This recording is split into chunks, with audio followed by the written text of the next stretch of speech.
Good afternoon friends. आज सवेरे मुझे एक फ़ोन कॉल आया और उस फ़ोन कॉल के बाद मुझे खबर दिया गया कि जो हमारे तिपरासा स्टूडेंट्स लोग हैं जो अपना कॉकबोरॉक का एग्ज़ाम्स दे रहे हैं उनको उनका क्वेश्चन पेपर बांग्ला में है और वो बंगाली नहीं पढ़ सक रहे हैं, तो वो बहुत लोग ने अपना पेपर ब्लैंक सबमिट किया है। ये खबर सुनने के बाद मुझे दो चीज़ याद आया कि एक साल पहले जब हमारा स्टेटस को मेंटेन करने का बात हुआ था तो लिखा गया था कि we can write the exam paper in English, Roman script में हम लिख सकते हैं आंसर्स, और ये जो स्कूल एग्ज़ाम्स होगा, मैट्रिक का होगा, वहाँ में जो इन्विजिलेटर्स हैं, जो टीचर्स हैं, वो हमारे स्टूडेंट को अगर वो बांग्ला नहीं समझते हैं ये इसको ट्रांसलेट करके अपने कि हमारे स्टूडेंट को समझाएगा और तो वो अपना आंसर इंग्लिश में दे सकते हैं क्वेश्चन को ट्रांसलेट करने के लिए। अब बहुत जगह में टीचर्स लोगों ने हेल्प किया है स्टूडेंट्स को ट्रांसलेट करने के लिए from Bangla to in English, so that हम लोग आंसर इंग्लिश में लिख सकें। लेकिन 2-3 जगह में ये नहीं हुआ है। मैंने अपने यूथ को सवेरे ही TSF को फ़ोन लगाया, हमालू जमातिया, जॉन देबबर्मा। मैंने TISF के स्टूडेंट से बात किया, अपने MLA विश्वजीत देबबर्मा जो पुराने TSF जनरल सेक्रेटरी भी रहे, उनसे भी बात किया और मैंने कहा कि इमीडिएटली जाकर इसका रिपोर्ट लेकर आओ। मुझे रिपोर्ट मिला है कि कुछ स्कूल्स में there was no cooperation from the teacher side to the students. मैं यहाँ में चुप बैठने के लिए तो आया नहीं हूँ, अपने लोगों के लिए बात करने आया हूँ। ठीक है, ये अलायंस है, लेकिन इसका ये मतलब नहीं है कि अगर कहीं में लोकली किसी ने बात नहीं माना है तो इसके लिए हम आवाज़ नहीं उठाएंगे। ये इशू बहुत सीरियस है। Language is a very serious issue and इस बात को मैं चीफ मिनिस्टर से बैठकर मैं बात करूँगा। देखिए, एजुकेशन के नाम में पॉलिटिक्स नहीं होना चाहिए।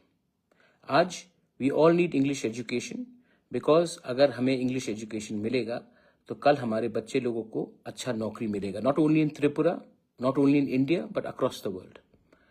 सो it is very important and it is compulsory that we learn to read and write in English. और कोई भी लैंग्वेज या कोई भी स्क्रिप्ट तो आज के दिन जब स्टेटस को का बात एक साल पहले हो चुका था कि स्टेटस को हम लोग मेंटेन करेंगे और टीचर्स लोग हमारे स्टूडेंट्स को ट्रांसलेट करेंगे बांग्ला में जो क्वेश्चन है उसको इंग्लिश में लिखने के लिए, और आज students can write the exam paper in English. तो ये आज जो कुछ स्कूल ने कंप्लाई नहीं किया है उसके ऊपर एक इंक्वायरी भी होना चाहिए और हमें सतर्क भी रहना पड़ेगा। एक दूसरे को ब्लेम करने से कुछ नहीं मिलेगा अभी, लेकिन एक दूसरे का संग मिलकर ये जो कई जगह में ये जो हो रहा है, कई जगह में जानबूझ के हो रहा है और कई जगह में they doing this to keep our students behind. तो I also request the students, आप भी आवाज़ उठाइए। हर चीज़ बुबागरा अकेला तो नहीं करेगा। मैं तो आपके लिए फाइट कर रहा हूँ, लेकिन ये सिर्फ मेरा भविष्य का बात नहीं है। आप भी आवाज़ उठाइए, आप भी बात कीजिए, आपका भी जो दिल का अंदर का बात है वो भी बात कीजिए। मैं तो कर रहा हूँ, लेकिन मैं अकेला करने से मुझे कुछ नहीं मिलेगा, आपको भी मुझे सपोर्ट करना पड़ेगा। एनीवे, ये इशू बहुत सीरियस है एंड मैं आने वाले 2-3 दिन में मुख्यमंत्री से मिलकर इसका सोल्यूशन निकालने का कोशिश करूंगा। और जो स्कूल ने स्टेटस को मेंटेन नहीं किया है, जो हमारा अग्रीमेंट हुआ था उसको लेकर last year, we'll have to then उनके ऊपर भी हमें देखना पड़ेगा कि आने वाले दिन में हम क्या कार्रवाई करते हैं उनके अगेंस्ट, क्योंकि हम लोग तो चुप बैठने वाले नहीं है। मैं तो चुप बैठने वाला नहीं हूँ। I also ask all my MLAs, MDCs, अभी असेंबली सेशन आ रहा है, ये सवाल आप असेंबली में उठाइए कि क्यों जब स्टेटस को का बात किया गया था तो क्यों कुछ स्कूल में हमारे स्टूडेंट्स को कोई हेल्प नहीं मिला गया ट्रांसलेट करने के लिए बांग्ला क्वेश्चन पेपर से। हमको आवाज़ उठाना पड़ेगा। असेंबली में हम चुन के आए हैं तो असेंबली में भी उठाना पड़ेगा, असेंबली के बाहर भी उठाना पड़ेगा। और हम अच्छे तरीके से अपने किसी का लैंग्वेज के खिलाफ नहीं है, लेकिन हमको बात तो करना पड़ेगा इसके लिए, क्योंकि हम लोग बात नहीं करेंगे तो कौन बात करेगा।